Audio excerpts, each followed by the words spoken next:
আমাদের দেশের এমপি মন্ত্রী সবাই খুব সৎ এবং দেশপ্রেমিক ছিলেন। এই কথাটা আমি কেবল এপ্রিল মাসের 1 তারিখে বলতে পারবো। সাধারণত ফেসবুকে স্ট্যাটাস দিলে, শাহবাগে আন্দোলন করলে এবং টেলিভিশনে টক শো করলে তাকে দেশপ্রেমিক বলা হয়। আমাদের পরিণতি ক্লাসে একবার স্যার বলল, তোরা কে কে দেশের জন্য জীবন দিতে পারবি হাত তুল। একমাত্র আমি হাত তুললাম। স্যারকে বললাম, স্যার দেশের জন্য জীবন দিতে পারবো ঠিক আছে, কিন্তু কিভাবে জীবন দেবো বুঝতে পারছি না। ছাদ থেকে লাভ দেবো, কারেন্টের তারে ধরবো, নাকি রাহেন রাফির তুফান দেখবো? স্যার বললো, তোর জন্য শেষেরটাই ঠিক আছে। এখন এই কথা শুনে অনেকেই বলবেন এটা মিথ্যা কথা, কারণ আমার পড়াশোনার সময় তো তুফান রিলিজ হয়নি।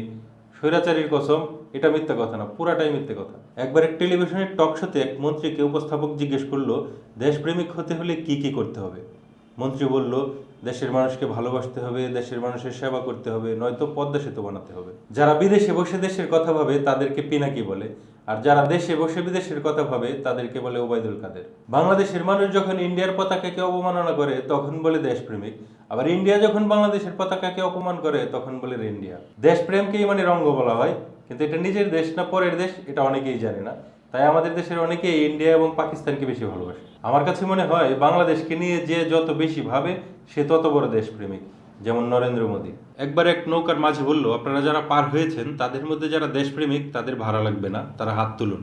দেখা গেল সবাই হাত তুললো। মাঝি বলল, আপনাদের ভাড়া লাগবে না, আপনারা যেহেতু দেশপ্রেমিক আপনারা এই স্কুলের ভাঙা রাস্তাটা একটু কাজ করুন, ঘন্টাখানিক কাজ করলে এই রাস্তাটা ঠিক হয়ে যাবে। সবাই যার যার মতো ভাড়া দিয়ে চলে গেল। মাঝি দেখলো একজন কোদাল হাতে রাস্তার দিকে যাচ্ছে, এগিয়ে গিয়ে দেখে সোহেল তাজ। মাঝি জিজ্ঞেস করলো, আপনি দেশকে এত ভালোবাসেন? সোহেল তাজ বলল, আমার কাছে নৌকা ভাড়া নাই।